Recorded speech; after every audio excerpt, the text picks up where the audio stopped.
فکر میکنید چند درصد از منتخبین آرای مردم چه در مجلس از این شیوه استفاده کردن؟ ضمنی که از این شیوه استفاده نکردن، من به این امر قائلم که شاید اصلا گسترده از این افرادی که شما فرمودید با این مقوله آشنا نیستن، اصلا نه دیدن نه شنیدن و نه قائلم به اینکه شما باید از این پارامترها استفاده کنید و بیشتر جنبه همون کتابی داره و علمی و تئوری داره. تا هم کاندیدایی که منتخب میشن تعدادشون زیاده در شورای شهر و مجلس.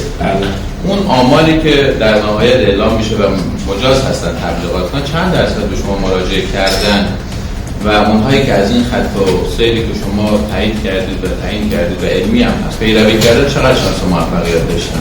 همین حضورات عملا از بخش تجربی وارد دانشگاه شده از قدم اول، حالا در هر سالی که میخواد باشه. اما سوالی که خیلی هم از ما میشه اونم این که آقا چند نفر مگه از این روش استفاده کرده؟ از منابع استعدادیش استفاده کرده شده کاندیدا. اون منبع استعدادی که استفاده کرده، مثلا فرض بفرمایید اگر این سیستم رو این طرح گسترده رو بر اساس این متد پیش نرفته، یه جای دیگه از یه منبع چند برابر استفاده کرده.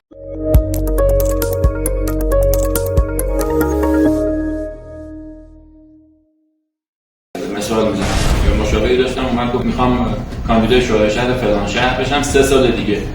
از الان میگی چیکار کنم؟ گفتم الان رأی اول اون شهر، یعنی اولین کسی که رأی خانمی، پس از یه منبعی چند سال چند برابر استفاده کرده، یا زمانش رو بیشتر کرده یا پولش رو چند برابر کرده یا نیروی انسانی خاصی داشته. فرض کنید من و شما هر دو 100 میلیون یا 100,000 تومان خرج کنیم، شما برنده بشید که از این متد استفاده نکردید، من برنده نشم، مگر اینکه شما از زمان بیشتری شروع کرده باشید و من زمان کمتری داشتم. ولی در شرایط مساوی خیلی خارج از عرف و خیلی استثناء هست که در شرایط مساوی با منابع استعدادی مساوی ما بیایم بگیم که این متد، چون این متد شخص که نیست، که این متدی که جهانیه،